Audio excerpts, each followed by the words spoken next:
Hey, good morning, everyone. My name is Brian Kondo, and welcome to our webinar series from university to the job market. Thank you for joining us for the months of November and December, where we're going to provide a guide how to succeed in university and what to do to appeal to the job market. For more information regarding our upcoming events and webinars, please join our subscription list and go to our website shapeyourfuture.us. Without further ado, today I'm talking to a recent graduate and a former law lecturing assistant, Talumba Kateketa. And how are you doing today? I'm very well, thank you. It's just a bit hot. I'm currently in Zambia. Oh, in Zambia.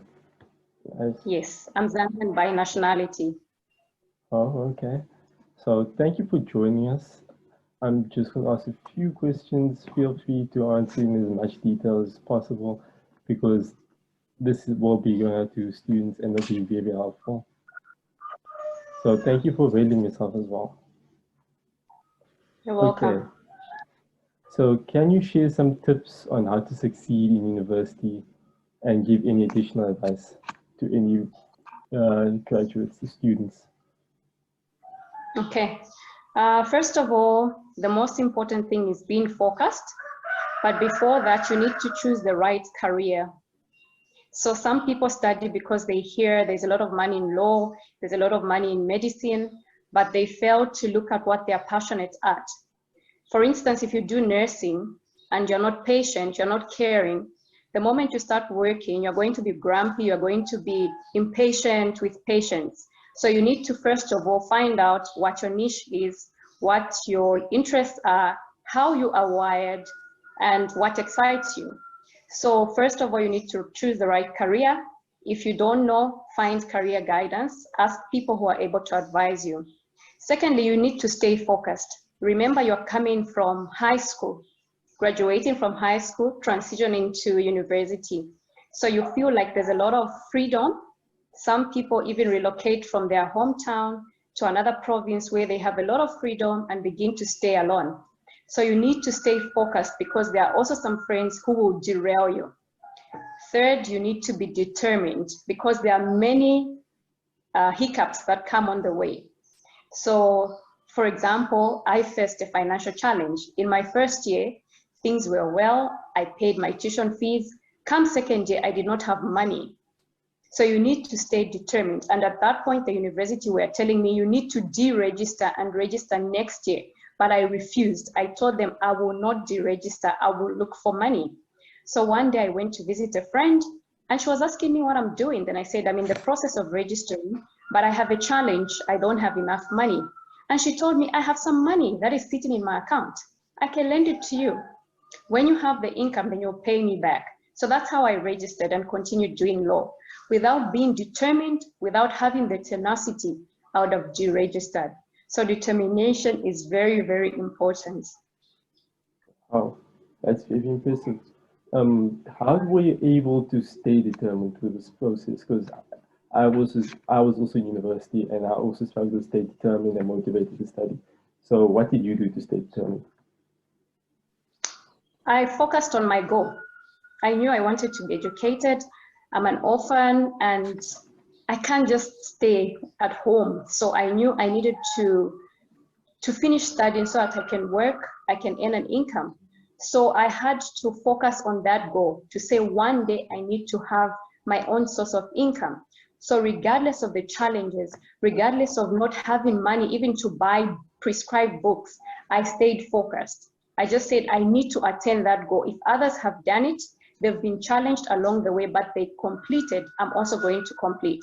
So I was focused on the goal. I had a vision to say I want to be educated and I want to have an income of my own in the future.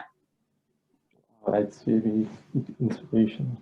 Do you have any tips on maintaining good grades and producing quality work for university Excuse students? me? Do you have any tips on maintaining quality grades and producing quality work for any students who struggle with their work? Okay, you just have to work hard and reduce on time wasters. For example, social media can be a time waster, but we don't realize that. So for example, at 8 o'clock, you check your WhatsApp for 30 minutes. At 9 o'clock, you check your WhatsApp. 10, the whole day you're checking. You can decide to say, I'll check at 8 a.m., I'll check at 12, and I'll check at 4, and yet focus on my work. Social media is also important because sometimes you apply for work, maybe it's part-time work, vacation work, and they send you information or interview dates, and you need to know. So you can't say, I'm not going to check my emails, I'm not going to check my Facebook, I'm not going to check my WhatsApp. Sometimes even test notices are on WhatsApp. So you do that, but you make sure that it doesn't waste your time. Secondly, I used to get invites for brides just before the exam. So I used to tell them my priority now is to prepare for the exam. I can always attend the bride after the exam. So you need to prioritize what's important at that moment first. So anything else can wait. Right now I have a law exam, so I need to focus on that so that I attain my goal. I can do anything else later. That's something I like to hear. Based on your experience, what challenges did you face in the transition from high school to university? As we know, it's difficult to transition. So what are some things that you experienced? For me, I didn't really face any challenges apart from just registration hiccups. Being an international student, there were so many requirements that were needed. The reason I didn't have a challenge is that when I was studying in high school, I loved studying. So there wasn't really a big gap between high school and university for me as an individual. And other students struggled there. And also I went to Abbott's College in Claremont, in Cape Town. That college prepares students for university. So I think we were prepared very well. So the time I went to university, I didn't struggle to bridge the gap between high school and university.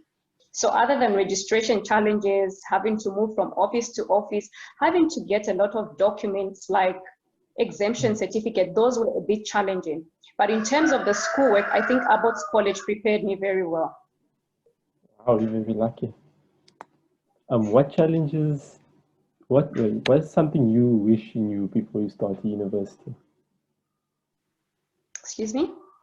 What is something you wish you knew before you started university?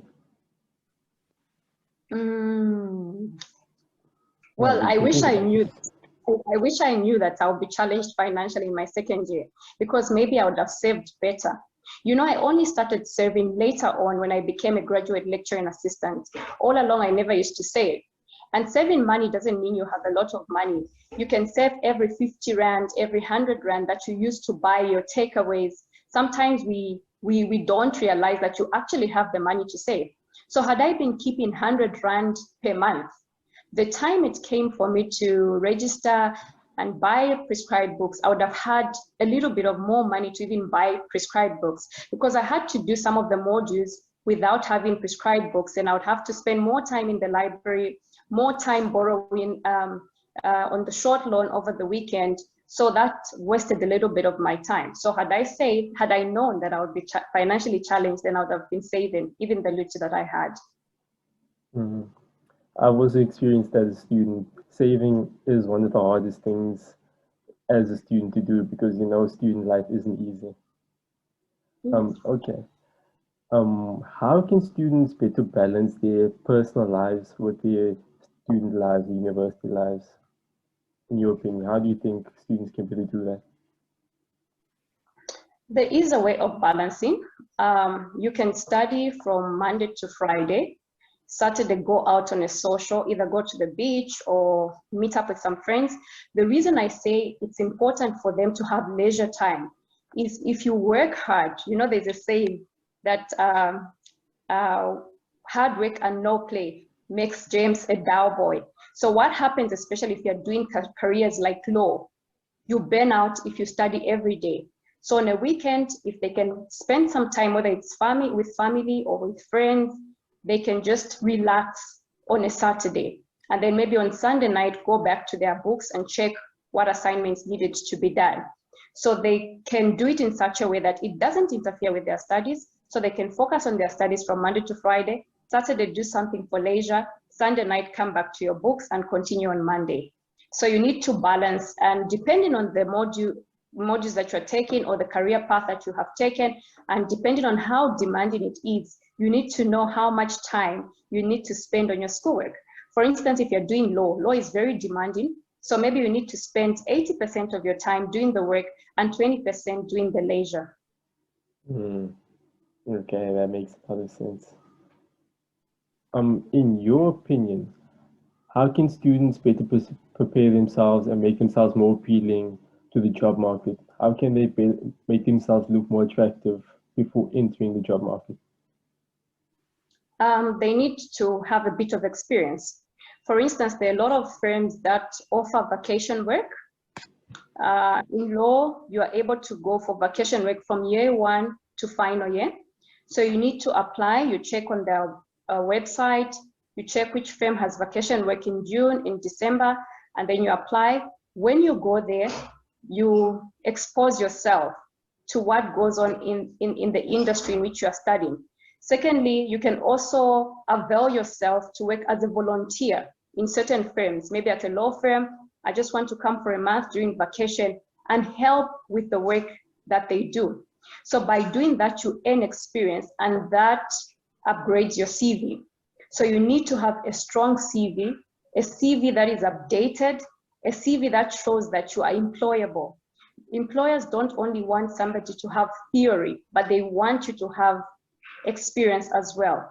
So that will market students better. Okay, most students struggle to find this type of vacation work and sort of getting that necessary experience. So what do companies and businesses look at when looking for employees, interns, and graduates in general? What do they look at? They look at your competency as well. The time I went to one of the firms for vacation work, they told me that their policy is that they need people who are balanced. They don't want to have somebody who's got A's and they don't have a social life. So firms have different policies and they look at somebody who's able to perform. You can't go there telling them on your CV that this is what I'm made up of, yet you can't do the work. They also look for an attribute of humility and being teachable as well, because they know that when you come from varsity, you would have learned the theory, but you don't know the practical side of things. So if you are teachable, then you'll be a good asset for such a firm. Okay. And for students who weren't able to get that work experience and they weren't able to be in that environment, what can they do to adequately prepare themselves for the workplace? I think it's vital that they find some form of work, whether it's voluntary or if they know someone who's working for a firm, they just volunteer to go and help with some work here and there, because I think the experience is very, very vital. I'm not sure of companies which eliminate that quality, but it's very, very important. Also showing that you have been improving on your skills. So improving on your skills doesn't mean you need to work in the firm in which you're studying for. Like if you're doing law, it's not a must that you're supposed to only have the law experience. You can work somewhere during vacation, you can be a cashier somewhere. They see that you've been learning skills. At the end of the day, when you write on your CV, you're going to say, when I worked as a cashier, I learned computer skills, I learned how to work with people, how to deal with difficult clients. So they just want to see that you've done something and you're able to work and cooperate in a team. So I think the aspect of having experience cannot be eliminated. If you can't find work in the field in which you're studying, find work anywhere else, something that will add to your CV. Okay. To end off, do you have any general advice for a recent graduate who is about to enter the workplace for the first time?